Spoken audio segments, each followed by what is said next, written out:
This is a Subaru Ascent. Subaru Ascents have been made across only one generation so far, so this process goes for any Subaru Ascent ever made up until the point this video has been released. We're going to change the oil.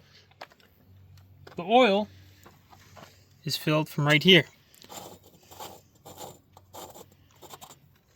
Unscrew that.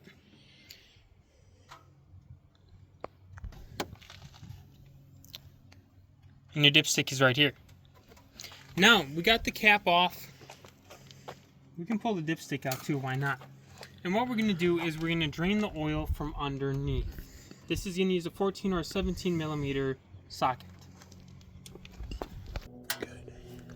Alright, this is the oil pan. They put a nice convenient little hole in. Oh my gosh. They put a nice, oh my god. There's a nice convenient hole in this thing.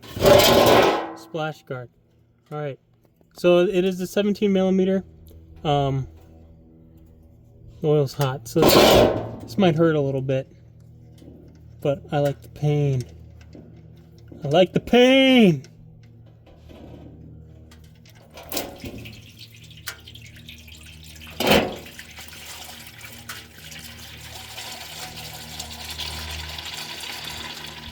Just like that. We're gonna let that drain for a while. So here in the Subaru Ascent, it's convenient that the oil filter is right on top, so you can just replace this. Looking at it? We're looking at it. Alright, make sure this is clean. There's no dirt specks on it. It's okay that it's still covered with oil. That's actually probably a good thing. The washers typically need to be replaced at least every other time, or whenever they kind of look old. This one is a new one from last time, and I think it looks fine. We're just going to reuse it. But it's a good idea to replace those every time. Yeah. This does not need to be absolutely cranked on. It just needs to be tight. There it is. When you change the oil on the filter, it takes 4.8 quarts, or 4.5 liters. One of these jugs is 5 quarts. That is really close to 4.8. Typically, people will just give it the entire thing. If you want to leave a little dribble left in it and check the dipstick, that's fine. I think I'm just going to give it the entire thing.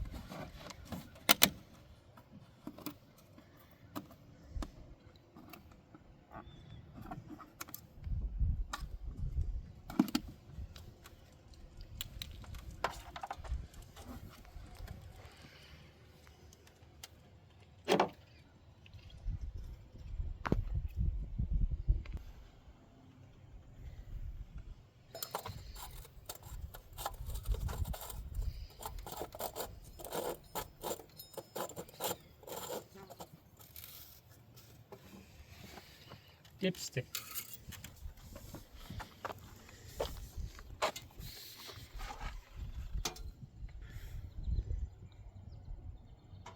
Slightly overfilled. We might correct that. We might not. Probably not. On most dipsticks, the amount between the dots is 1 quart. Some are 1 liter. A quart and a liter are almost the same. So this is about 0.2 quarts overfilled, which is why some people leave that little dribble left in there. But this is not enough to be dangerous. It is enough for me to probably just crack that nut open and let it drain a little bit more. After you do all that, you are now complete. One other note. Used engine oil does contain dangerous carcinogens. That's why it's very important to do a good job removing your old oil into a safe container and disposing of it properly, trying not to spill it all over your lawn.